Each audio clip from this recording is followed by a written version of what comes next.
ಸ್ನೇಹಿತರೆ, ಭಾರತದಲ್ಲಿ online food order ಮಾಡಬೇಕು ಅಂದ ತಕ್ಷಣ ನಮಗೆ ಮೊದಲು ನೆನಪಾಗೋ ಹೆಸರೇ ಜೊಮ್ಯಾಟೊ. ಆದರೆ ನಿಮಗೆ ಗೊತ್ತಾ, ಕಳೆದ 10 ವರ್ಷಗಳಿಂದ ಸಾವಿರಾರು ಕೋಟಿ ನಷ್ಟದಲ್ಲಿದ್ದ ಈ ಕಂಪನಿ ಇದ್ದಕ್ಕಿದ್ದಂತೆ ಲಾಭ ಮಾಡಲು ಶುರು ಮಾಡಿದ್ದು ಹೇಗೆ? ಷೇರು ಮಾರ್ಕೆಟ್ನಲ್ಲಿ ನೆಲಕಚ್ಚಿದ ಜೊಮ್ಯಾಟೊ ಇಂದು ಫಿನಿಕ್ಸ್ನಂತೆ ಎದ್ದು ಬಂದಿದ್ದು ಹೇಗೆ?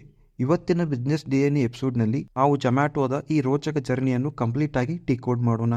ಕತೆ ಶುರುವಾಗುವುದು 2008ರಲ್ಲಿ. ದೀಪೇಂದರ್ ಗೋಯಲ್ ಮತ್ತು ಪಂಕಜ್ ಚಡ್ಡಾ ಎಂಬ ಇಬ್ಬರು ಯುವಕರು ಬ್ರೈನ್ ಆ್ಯಂಡ್ ಕಂಪನಿಯಲ್ಲಿ ಕೆಲಸ ಮಾಡುತ್ತಿದ್ದರು. ಅಲ್ಲಿನ ಕೆಫೆಟೇರಿಯಾದಲ್ಲಿ ಮೆನು ಕಾರ್ಡ್ ನೋಡಲು ಉದ್ದನೆಯ ಸಾಲು ಇರುತ್ತಿತ್ತು. ಈ ಸಮಸ್ಯೆಗೆ ಪರಿಹಾರವಾಗಿ ಅವರು ಮೆನು ಕಾರ್ಡ್ಗಳನ್ನು ಸ್ಕ್ಯಾನ್ ಮಾಡಿ ವೆಬ್ಸೈಟ್ನಲ್ಲಿ ಹಾಕಿದರು. ಇದಕ್ಕೆ ಫುಡಿಬೈ ಅಂತ ಹೆಸರಿಟ್ಟರು. ಜೊಮ್ಯಾಟೊ ಬೆಳೆದಂತೆ ಅದರ ನಷ್ಟವು ಬೆಳೆಯುತ್ತಾ ಹೋಯಿತು. 2021ರಲ್ಲಿ IPO ಬಂದಾಗ ಹೂಡಿಕೆದಾರರು ಮುಗಿಬಿದ್ದು ಹಣ ಹಾಕಿದರು. ಆದರೆ ಕೆಲವೇ ದಿನಗಳಲ್ಲಿ ಷೇರು ಬೆಲೆ $160ಯಿಂದ $40ಗೆ ಕುಸಿಯಿತು.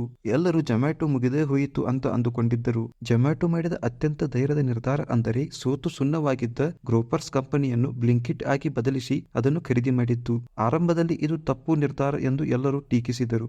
ಆದರೆ ಇಂದು ಅದೇ ಬ್ಲಿಂಕಿಟ್ ಜೊಮ್ಯಾಟೊದ ಬೆನ್ನೆಲುಬು ಆಗಿದೆ. ಪ್ರತಿ ಆರ್ಡರ್ ಮೇಲೆ $2 ರಿಂದ $5 ಪ್ಲಾಟ್ಫಾರ್ಮ್ ಫೀ ಹಾಕಲು ಶುರು ಮಾಡಿತು. ದಿನಕ್ಕೆ ಲಕ್ಷಾಂತರ ಆರ್ಡರ್ ಬರೋದರಿಂದ ಇದು ಕೋಟಿಗಟ್ಟಲೆ ಲಾಭ ತಂದುಕೊಟ್ಟಿತ್ತು. ಜೊಮ್ಯಾಟೊ ಗೋಲ್ಡ್ ಮೂಲಕ ಗ್ರಾಹಕರನ್ನು ಹಿಡಿದಿಟ್ಟುಕೊಂಡಿದ್ದು. ರೆಸ್ಟೋರೆಂಟ್ಗಳು ಆ್ಯಪ್ನಲ್ಲಿ ಕಾಣಿಸಿಕೊಳ್ಳಲು ಜೊಮ್ಯಾಟೊಗೆ ಜಾಹೀರಾತು ಹಣ ನೀಡಲು ಶುರು ಮಾಡಿದವು.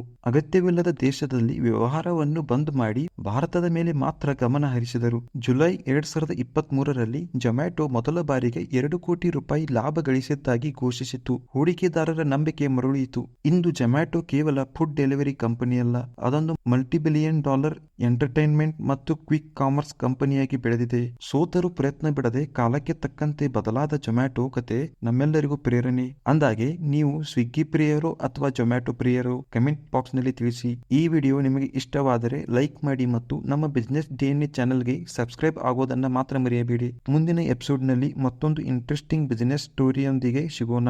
ನಮಸ್ಕಾರ ಕರ್ನಾಟಕ.